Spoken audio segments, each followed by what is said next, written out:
Let's talk about hydrogen. Hydrogen has the ability to store massive amounts of energy, even powering a car. You might be wondering, so what? What does this mean? Let's take a look to see how hydrogen can power our world.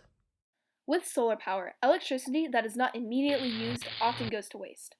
However, this solar plant has an electrolyzer that transforms the electricity to chemical energy in hydrogen. When we zoom in, we see that this specific electrolyzer has a special membrane, a cathode, and an anode. To start the process, water enters the electrolyzer and reacts with the electrical current. All of this electrical energy causes the water molecules to split apart, and we are left with oxygen, positively charged hydrogen ions, and electrons. The special membrane that I brought up earlier only lets protons pass through it, and the electrons and oxygen have seemingly no place to go. However, there is an external circuit in which the electrons are able to pass through. The oxygen then leaves through the anode. Looking very closely at our hydrogen ions and electrons, we can see that pure hydrogen begins to form. This hydrogen gas passes out the other side and into a gas tank to be transported. Now that we see how extra electricity from a solar plant can be stored as hydrogen, shocking, I know, let's take a look to see one way this hydrogen can be used. You just purchased a brand new hydrogen car and are unsure how it really works. Taking a look inside, we can see that this car seems to just have another electrolyzer. However, this is a fuel cell, and it takes all the electricity stored in hydrogen to power the car through an attached electric motor. Oxygen floats around on the cathode side. This is important for later.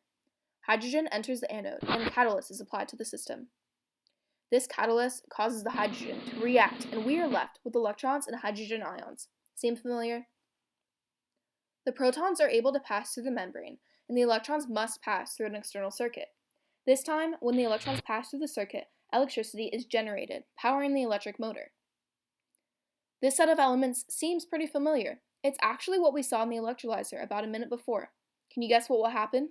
If you guessed that they would form H2O, you were right. The H2O, or simply water, leaves the fuel cell from the cathode side. After emitting water, your car is ready to go, and you can go tell your friends how cool your new car is. Although the process described is simple, the potential for hydrogen as an energy carrier is incredible and could change our world. Hydrogen's ability to store energy offers a completely clean and sustainable fuel to power our world today. We could be using hydrogen for sports cars, trucks, and even a Millennium Falcon.